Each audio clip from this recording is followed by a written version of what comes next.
My ex cheated after I paid her medical bills and supported her dreams, so I erased her from my life. Forever, now she regrets everything. I'm a 27-year-old guy who always believed that helping the people you love was the purest form of commitment. It started the moment I met her, back when she was buried under medical bills, tuition payments, and rent she could barely cover.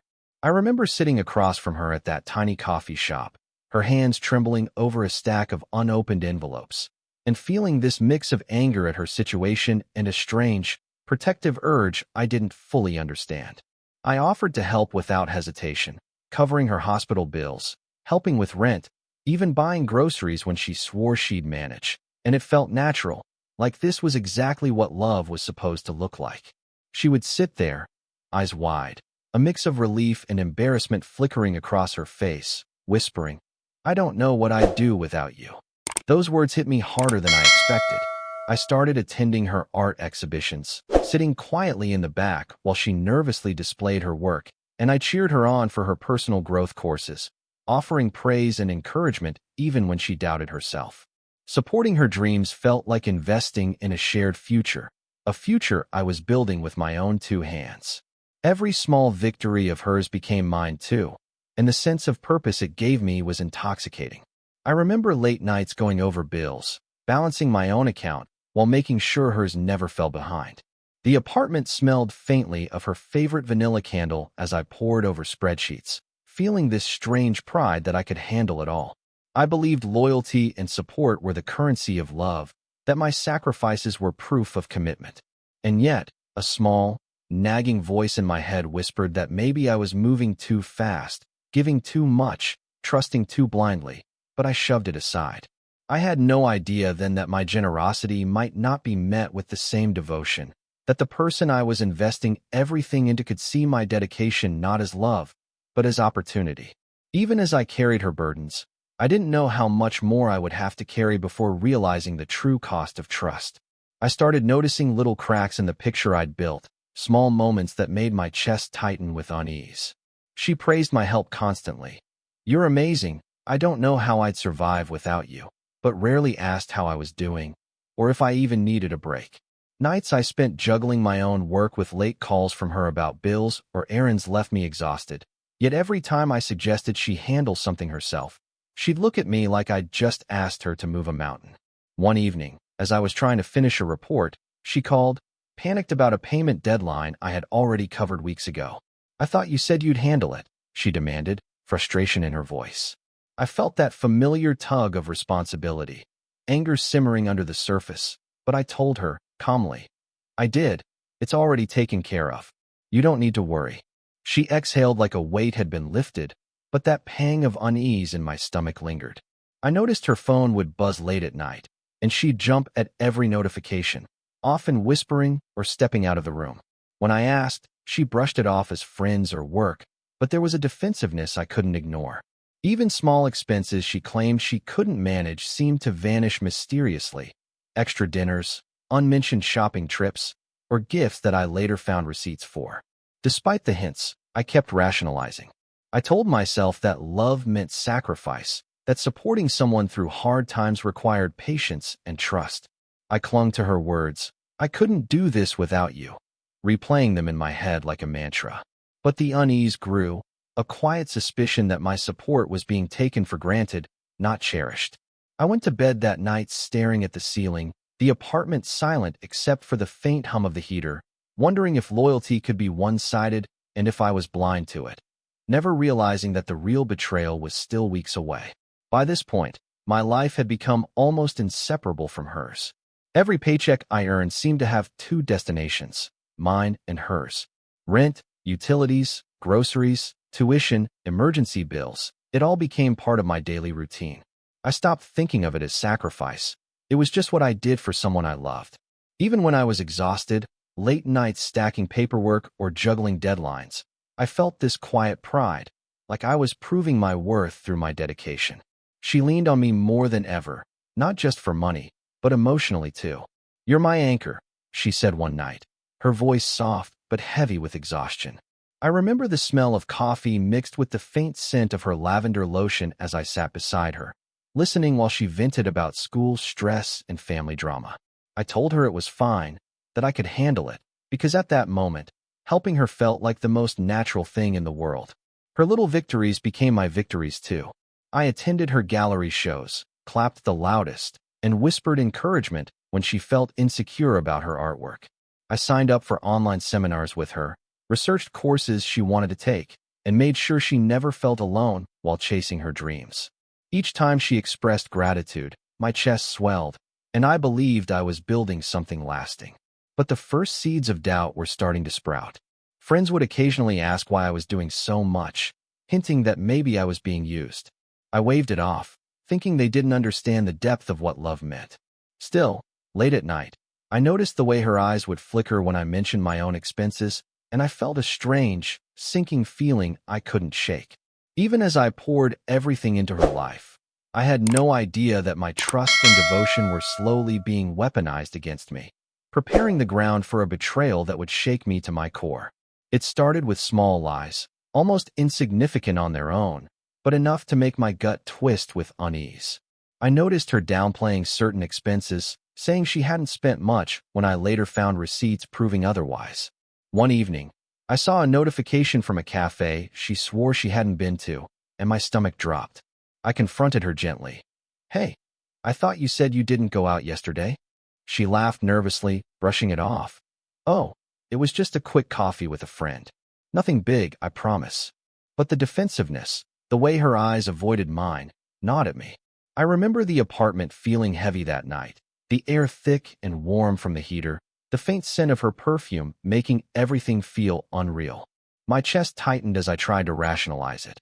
Maybe she was stressed, maybe she forgot, maybe I was overthinking. I wanted to believe in us, in the love I was giving so unconditionally. But even as I ignored the nagging feeling, the signs kept piling up.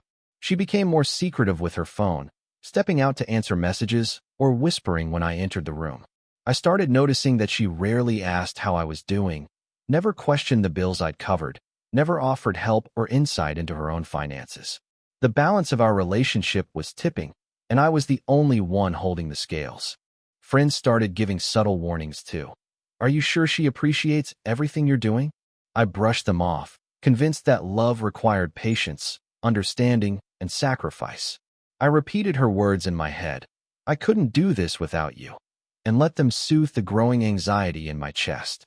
But deep down, I felt the first real sting of doubt, a tiny crack forming in the foundation I'd built. I went to sleep that night staring at the ceiling, the soft hum of the city outside mocking me in its quietness, feeling the first real taste of betrayal I hadn't yet fully realized. I never thought the truth would hit me like a freight train, but that night, it did. I was cleaning up the apartment when her phone buzzed on the counter. An innocuous message at first glance, but something made me glance. And then I saw it. A string of messages from someone I didn't know, flirty, intimate, and unmistakably personal. My hands shook, stomach twisting violently. I froze, staring at her notifications as the world seemed to shrink around me. I felt every moment we had shared, every bill I had paid, every late night I had sacrificed, twist into a nightmare. I confronted her immediately, voice barely controlled. "Who is this? Why are you texting him like that?" She blinked at me with that practiced charm, the same one that had made me melt for years. "It's nothing, I swear." "You're overreacting," she said, her tone too calm, too rehearsed. But my heart had already dropped.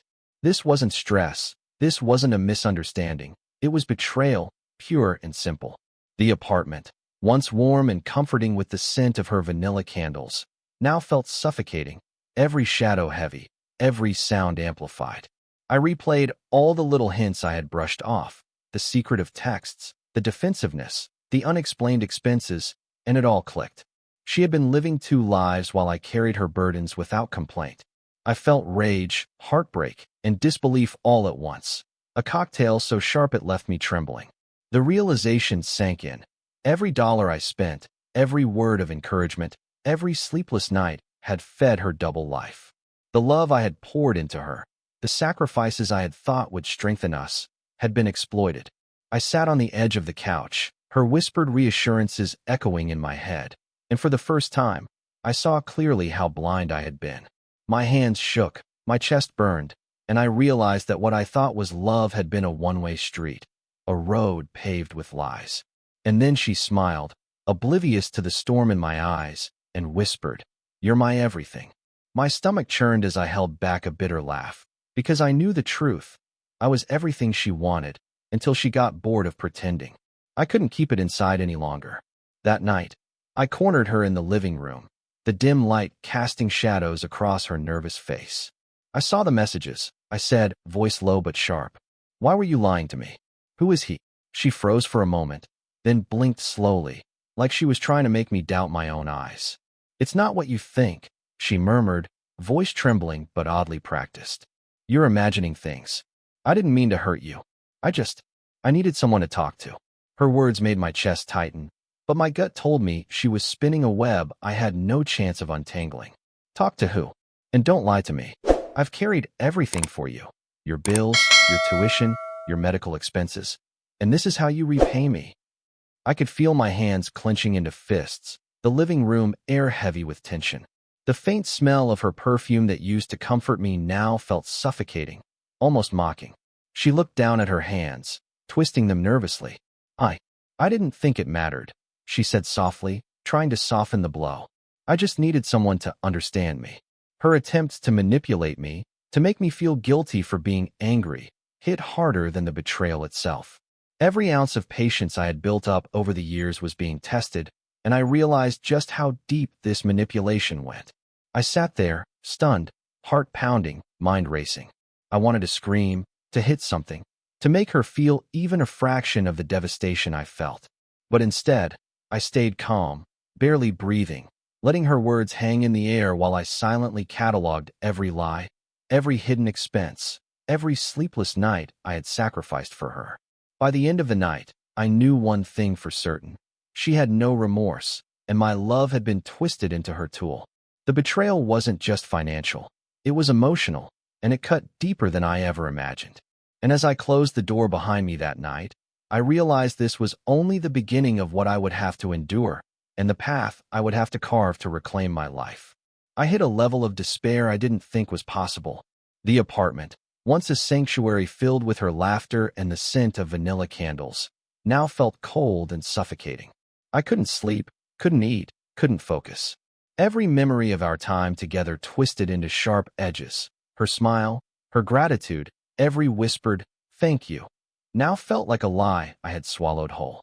I sat on the edge of the bed, staring at the floor, my chest heavy with anger, heartbreak, and exhaustion. I replayed the messages over and over in my mind, dissecting every word, every emoji, every moment I had been blind. The bills I paid, the late nights I sacrificed, the encouragement I gave her, all of it had been weaponized against me. Even friends' warnings that I'd dismissed came back like taunting echoes, reminding me how naive I had been. How could I be so blind? I whispered to the empty room, my voice cracking under the weight of betrayal. I felt isolated, utterly alone, like no one could understand the magnitude of what I'd lost. The city outside hummed softly through the window, indifferent to my pain, while inside I felt the world closing in. Nights bled into mornings as I struggled with a gnawing sense of shame and humiliation. I had trusted fully, given completely, and now it felt as if my generosity had been a weakness she had exploited. I thought about confronting her again, about demanding apologies, but even the thought made my stomach churn. I realized I couldn't force her to care, couldn't make her see the destruction she had caused. The weight of everything pressed down on me, and for the first time, I felt powerless. And in that dark, silent apartment, I knew that if I wanted peace, I couldn't cling to what had been. I had to find a way to take control, even if it meant tearing her out of my life completely. The thought was terrifying, but it was the only way forward. After days of sleepless nights, I knew I couldn't stay trapped in this cycle of betrayal and manipulation. I made a decision. I was going to cut her out completely, reclaim my life, and make sure she could never hurt me again. I started meticulously planning, going through every shared account, every joint expense, every digital footprint she had access to. Bank transfers, subscriptions, saved passwords. I documented everything so I could reclaim control without leaving any loose ends. The apartment, once a shared space, became a strategic battleground in my mind. Every item, Every shared document, every little reminder had to be neutralized before I could breathe again. I remember sitting at my desk late one night, the hum of my laptop filling the apartment, the faint smell of coffee lingering in the air as I listed every step I needed to take. Closing the door to our shared world didn't feel easy. It felt like wielding a scalpel against years of memories, but it had to be done. I changed passwords, closed joint accounts, removed any access she had to finances, and backed up what was mine. It was tedious and emotionally draining, but with every small victory, a flicker of relief sparked inside me. I also started removing digital connections, unfollowing, blocking, and erasing anything that could tether me to her. Each click felt like reclaiming a piece of myself I had given away too freely. The quiet apartment, once heavy with tension, now felt charged with a strange energy, a mix of determination and anticipation. I could already imagine the moment she realized that her access, her influence, her control over me was gone forever. As I sat back and ran through my checklist one final time, I felt the first hint of empowerment since the betrayal had begun. My chest, heavy for weeks, now held a strange sense of calm. I knew the storm wasn't over. There would be attempts, messages, guilt trips, but for the first time, I was ready to meet them with total resolve. And just as I turned off the lights that night, a quiet thought crossed my mind. She would regret every choice, but by then, it would be too late for her to undo anything. The morning I decided to sever every connection, I felt a mix of fear and exhilaration. I woke up early, the apartment quiet except for the faint hum of the city outside, and went through our shared digital life one final time. Social media accounts, email threads, mutual contacts, I erased them all. Every reminder of her presence, every tether that allowed her influence over me, was gone. The act felt both ruthless and necessary, like a clean surgical cut that would finally let me breathe. She tried to reach out almost immediately. Calls, texts, messages through mutual friends. I ignored every single one. The phone sat on the counter, buzzing relentlessly, but I didn't flinch. The apartment, once heavy with her laughter and presence, now felt strangely empty yet liberating. I could hear my own thoughts again, uninterrupted, and the silence was almost intoxicating. As the hours passed, I started noticing the first subtle shifts in my life. Tasks that had seemed insurmountable while juggling her needs became manageable. I cooked my own meals without compromise, handled bills without distraction, and even sat on the balcony for the first time in months, sipping coffee while the city stirred below. For the first time in years, I felt a sense of ownership over my own space and time. I began to see glimpses of her absence, not in the void, but in the space it created for me. Friends noticed my renewed energy and independence, subtly commenting on the change in my demeanor. And somewhere in the back of my mind, I imagined her noticing too, the slow realization that the person she had manipulated, drained, and betrayed was no longer hers to control. But even as I felt relief, a flicker of tension remained. I knew she would try, in her way, to reclaim access or provoke a reaction. And deep down, I couldn't wait to see the moment she realized her power over me was gone for good. It didn't take long for the first signs of her regret to surface. I started noticing subtle things, mutual friends casually mentioning her questions about me, the tone in her voice when she thought I wasn't listening. Occasionally, she would try reaching out through new numbers or indirect messages, testing the waters, hoping I would respond. But I didn't. Each ignored attempt felt like a small victory, a confirmation that the control she had once wielded over me was gone. I remember one afternoon, sitting in my apartment with the window open, the faint scent of coffee and rain mixing in the air, when I realized how peaceful it felt without her presence. The apartment no longer carried the weight of manipulation or unspoken tension. I was finally breathing in my own life, making decisions for myself, and moving forward without guilt or obligation. Each unanswered message from her reminded me how far I had come from the person who had blindly trusted and sacrificed for someone who would exploit it. Her regret became more obvious as time passed. Friends would relay things she said in passing, how lonely she felt, how she wished she hadn't taken my generosity for granted, how she envied the stability she had thrown away. I didn't gloat. I didn't seek validation from her misery. I simply acknowledged it as proof that I had made the right choice. She had spent years benefiting from my dedication and trust, and now she faced the consequences of her choices. I started reclaiming parts of myself I hadn't realized I'd lost: financial independence, emotional stability, and confidence in my own judgment. The empowerment was intoxicating, and every day without her felt like a step further away from the pain she had caused. And yet, in quiet moments, I would catch myself imagining her realization. The exact moment she understood that I had erased her from my life completely, that the person she once manipulated was gone forever. The thought made a small, grim smile creep across my face, knowing the power had finally shifted. Months passed, and with each one, I felt lighter. I rebuilt my routine around myself, not anyone else's expectations or crises. Mornings began with coffee on the balcony, the city waking up around me, and evenings ended in quiet reflection instead of tension and betrayal. I noticed how much energy I had regained, how much focus I could give to work, hobbies, and friendships that didn't drain me emotionally. For the first time in years, I wasn't giving everything to someone who didn't care.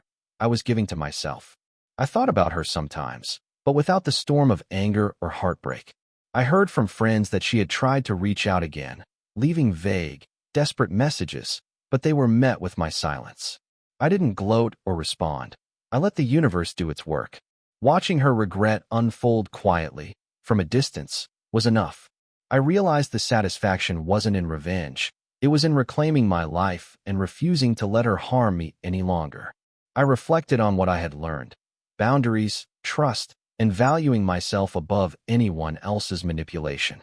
I realized I could love, support, and sacrifice, but only when it was reciprocated or at least appreciated, not weaponized.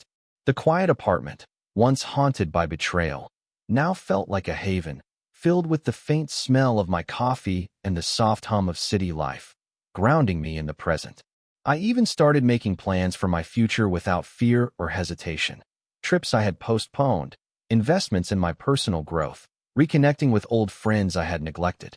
Every step forward reminded me that I was capable of thriving independently, and that my past sacrifices had not been wasted. They had prepared me for this empowerment. And when I looked back at her attempts to insert herself into my life, I felt nothing but calm. She could regret. She could spiral. She could realize too late what she had lost. I was free, stronger than ever, and finally in control of my own story, without her shadow ever touching it again. By the time I fully erased her from my life, I felt a weight lift I hadn't realized I was carrying. The months of betrayal, lies, and manipulation had left scars, but they had also forced me to confront my own boundaries and strength. I no longer relied on anyone's validation. My life was mine, every decision and every moment entirely under my control. The apartment, once a battleground of mistrust and tension, now smelled faintly of fresh coffee and open windows, the city outside a reminder that the world moved on, whether she had me in it or not. I started noticing the ripple effect of my choices. Friends commented on my renewed energy, my confidence, the calm focus in my eyes. I could see the subtle messages and posts from her, the hints of loneliness and regret, though I never responded. Each attempt she made to reinsert herself into my life only confirmed one thing: she had lost her grip, and I was untouchable. The power had shifted entirely. I focused on myself, my work, my passions, my mental and financial stability. I traveled, invested in hobbies I had neglected, and rebuilt connections that had faded while I was lost in the chaos of her needs. I felt a sense of liberation I hadn't known existed, a freedom that came not from revenge, but from reclaiming my own life and refusing to be manipulated again. And yet, in quiet moments, I allowed myself a small, grim satisfaction. I imagined the exact moment she realized she could no longer control me, that every opportunity she had to exploit my loyalty had vanished. That thought alone was a vindication I didn't need to act on. I was finally whole. The betrayal that had once left me shattered had been transformed into power, clarity, and freedom. She could regret. She could spiral. She could wish she had treated me differently, but it was far too late. I had erased her, rebuilt myself, and stepped into a life that was unshakable, untouchable, and entirely my own. The past no longer haunted me. It had forged me, and I had emerged victorious.